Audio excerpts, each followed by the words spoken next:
Dalam lembaran sejarah bangsa ini, korupsi bukanlah hal baru. Bahkan sebelum Indonesia berdiri sebagai negara, praktik-praktik curang dan penyalahgunaan kekuasaan telah tertanam dalam tubuh pemerintahan kolonial. VOC, perusahaan dagang Belanda, adalah salah satu korporasi pertama di dunia yang secara terbuka dikenal korup. Para pejabatnya sering menyalahgunakan wewenang demi memperkaya diri sendiri. Mereka memungut pajak seenaknya, memonopoli perdagangan, dan menjadikan rakyat Nusantara sebagai objek eksploitasi. Menariknya, banyak pejabat VOC digaji rendah, tapi mereka diberi kekuasaan nyaris tanpa batas. Maka lahirlah budaya tak tertulis. Kalau kamu punya kuasa, maka kamu boleh mencari tambahan. Dan tambahan itu adalah korupsi. Dari sinilah akar itu tumbuh. Dari sistem yang membolehkan kejahatan kecil menjadi kebiasaan.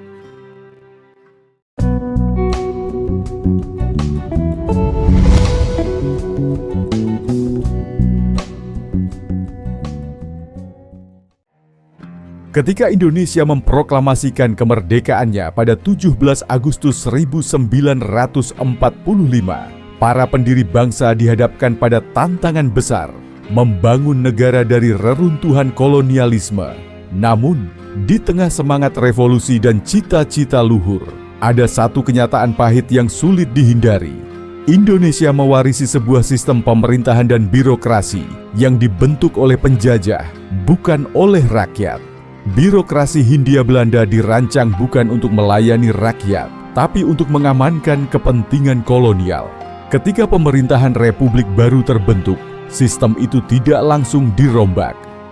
Pegawai pemerintahan tetap diisi oleh mantan pegawai Belanda, Jepang, atau elit pribumi yang terbiasa dengan hierarki otoriter, struktur pemerintahan, prosedur administrasi, bahkan gaya kepemimpinan yang paternalistik tetap dipertahankan.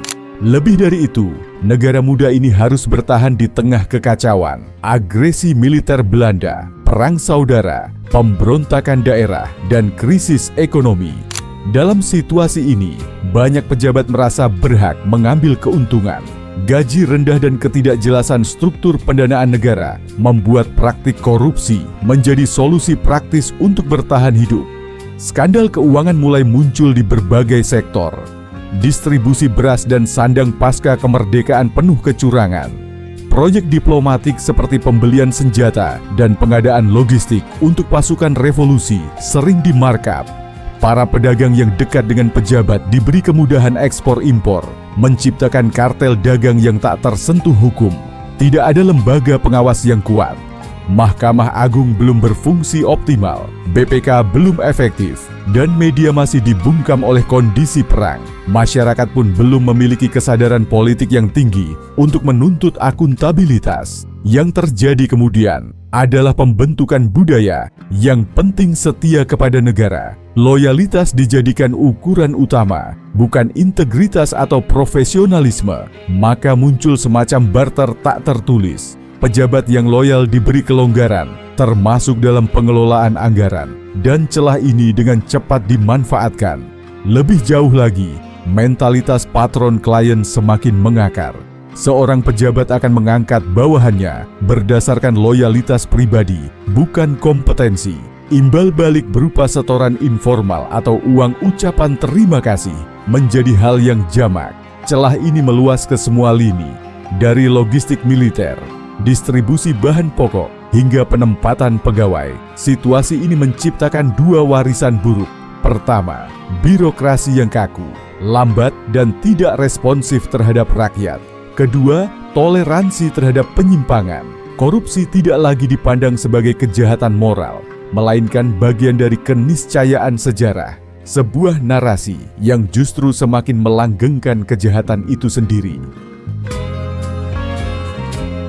Pada masa Orde Lama, krisis ekonomi dan politik menciptakan suasana kelangkaan. Para pejabat menggunakan akses terhadap sumber daya negara sebagai alat tukar kekuasaan. Proyek-proyek negara diberikan berdasarkan koneksi, bukan kualitas. Namun, puncak sistematisasi korupsi terjadi pada era Orde Baru. Di bawah Soeharto, korupsi bukan lagi tindakan menyimpang, tapi bagian dari sistem itu sendiri. Kita mengenal istilah KKN, korupsi, kolusi, dan nepotisme. Anak-anak penguasa mendirikan perusahaan besar yang mendapat proyek negara. Pengusaha yang dekat dengan istana mendapat perlindungan. Siapa yang menolak disingkirkan. Tak hanya uang yang dicuri, tapi juga kepercayaan publik. Reformasi 1998 membawa harapan besar. Rakyat turun ke jalan menuntut keadilan dan bersihnya pemerintahan. Tapi kenyataan berkata lain, korupsi tidak hilang, ia hanya berubah bentuk. Demokrasi membuka banyak ruang baru, tapi ruang itu juga diisi oleh mereka yang membawa mental lama. Desentralisasi membuat daerah punya kekuasaan lebih besar, tapi juga membuka peluang korupsi di tingkat lokal. Kepala daerah punya kuasa besar atas anggaran, tak sedikit yang tergoda menyalahgunakannya. DPR dan birokrasi juga tak luput. Uang sogokan menjadi bahasa yang dimengerti banyak pihak. Jika kita bertanya, mengapa korupsi begitu sulit diberantas di Indonesia? Maka jawabannya tak selalu terletak di atas, di kantor-kantor menteri, DPR, atau gubernur. Kadang, jawabannya ada di bawah, di kebiasaan sehari-hari, di pasar, kantor kelurahan, atau bahkan rumah tangga. Korupsi pada level tertentu sudah dianggap sebagai bagian dari kewajaran. Banyak masyarakat melihatnya bukan sebagai kejahatan, melainkan sebagai pelumas agar urusan cepat selesai. Mengurus KTP, ada jalur cepat. Anak ingin masuk sekolah favorit. Amplop untuk kepala sekolah bisa membuka pintu. Dokter tidak responsif. Uang terima kasih bisa membuatnya lebih ramah. Bahkan dalam urusan keagamaan, seperti pemilihan pengurus masjid atau panitia kurban, praktik sogokan dan balas jasa tak jarang muncul. Inilah bentuk awal dari korupsi mikro, bukan dalam jumlah besar, tapi secara massal dan sistemik. Budaya ini diperparah oleh warisan feodalisme. Dalam banyak komunitas, jabatan dihormati berlebihan. Seorang pejabat, meski tak berkinerja, tetap diperlakukan bak bangsawan. Dan dalam budaya seperti ini, kritik dianggap melawan. Maka sulit sekali muncul budaya kontrol horizontal dari masyarakat ke pejabat. Kita juga memiliki pola pikir, asal saya dapat bagian. Banyak yang tahu proyek desa di markup, tapi tidak protes karena ikut kebagian material bangunan. Ketika proyek pemerintah disunat, warga sering tak ambil pusing karena mereka terbiasa melihat itu sebagai norma, bukan penyimpangan. Bahkan dalam dunia pendidikan, kebiasaan ini sudah muncul sejak dini. Siswa memberi hadiah ke guru bukan karena pencapaian, tapi untuk menyenangkan. Mahasiswa memberi bingkisan ke dosen saat ujian skripsi.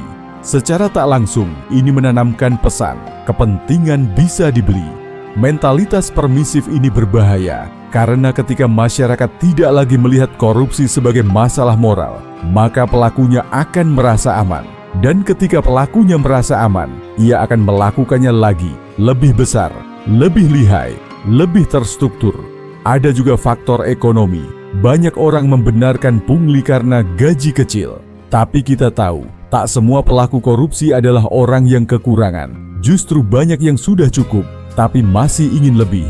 Ini bukan soal kebutuhan, tapi soal keserakahan yang dilegalkan oleh budaya diam. Ketika norma masyarakat menjadi kabur dan individu menciptakan justifikasi sendiri untuk menyimpang. Dalam konteks Indonesia, justifikasi itu diperkuat oleh budaya kolektif yang permisif terhadap penyimpangan asal tetap menjaga harmoni.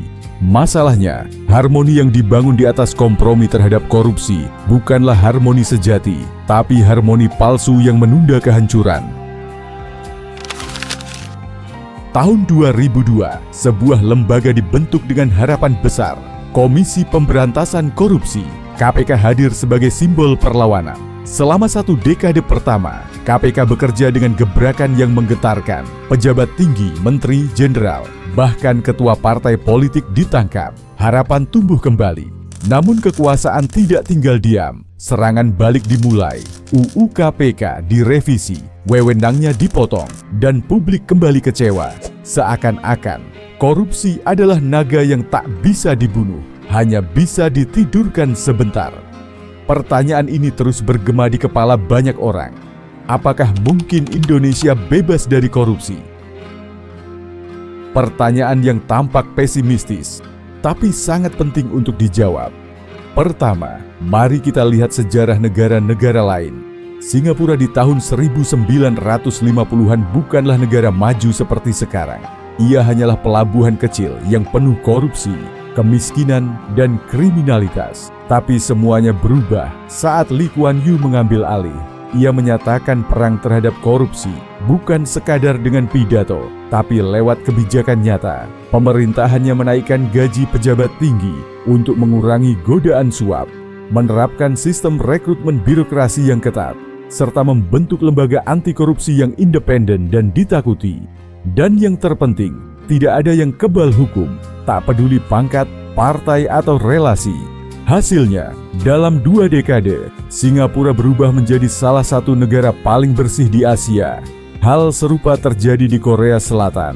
Pada tahun 1990-an hingga awal 2000, negara ini mengalami krisis akibat praktik korupsi di tubuh konglomerat dan pemerintah. Tapi masyarakat Korea tak tinggal diam. Tekanan publik yang kuat, demonstrasi luas, dan keberanian jaksa penuntut umum mendorong penyidikan yang menjerat pejabat tinggi hingga presiden sendiri. Indonesia bisa belajar dari sini. Kita memiliki modal demokrasi, masyarakat sipil yang kritis, serta sejarah perlawanan yang panjang. Tapi ada tantangan besar yang harus kita hadapi terlebih dahulu. Pertama, korupsi di Indonesia sudah masuk ke dalam struktur sistem. Ia bukan hanya soal perilaku individu, tapi soal pola pikir kolektif. Selama pemilih masih tergoda politik uang, selama birokrasi masih bermain proyek, dan selama hukum masih bisa dinegosiasikan, maka sistem akan terus memproduksi koruptor baru. Kedua, pendidikan moral dan etika masih dipinggirkan. Kita terlalu fokus pada angka ujian dan kelulusan, tapi lupa mengajarkan nilai integritas sejak usia dini. Padahal, membangun budaya anti korupsi tidak bisa dimulai saat seseorang sudah punya jabatan. Itu harus ditanamkan sejak mereka belajar membaca dan menulis. Ketiga, pengawasan publik masih belum menyeluruh. Banyak warga belum merasa punya hak untuk mengawasi jalannya pemerintahan. Transparansi anggaran desa, misalnya, jarang dibuka atau dipahami oleh masyarakat. Padahal, semakin aktif warga memantau, semakin sempit ruang untuk bermain curang. Tapi harapan itu masih ada. Setiap kali ada laporan publik yang viral di media sosial, setiap kali wartawan investigasi mengungkap kasus besar, atau mahasiswa turun ke jalan menuntut keadilan, itu adalah tanda bahwa semangat perlawanan belum mati. Bayangkan jika kepala desa, lurah, camat, bupati, menteri, hingga presiden memberi contoh bersih. Bayangkan jika integritas jadi syarat utama untuk dipilih, bukan popularitas atau uang. Bayangkan jika memberi suap bukan lagi dianggap cerdas, tapi memalukan. Mungkin kita belum sampai ke sana, tapi sejarah selalu dimulai dari mimpi, dan mimpi itu harus dijaga bersama. Korupsi bukan hanya soal mencuri uang negara, tapi juga mencuri masa depan, mencuri kesempatan, mencuri kepercayaan. Dan selama kita terus menganggap korupsi sebagai hal biasa, selama itu pula kita akan terjebak dalam lingkaran gelap yang tak kunjung usai. Sejarah korupsi di Indonesia bukanlah takdir, ia adalah pelajaran agar kita tak terus mengulang kesalahan yang sama.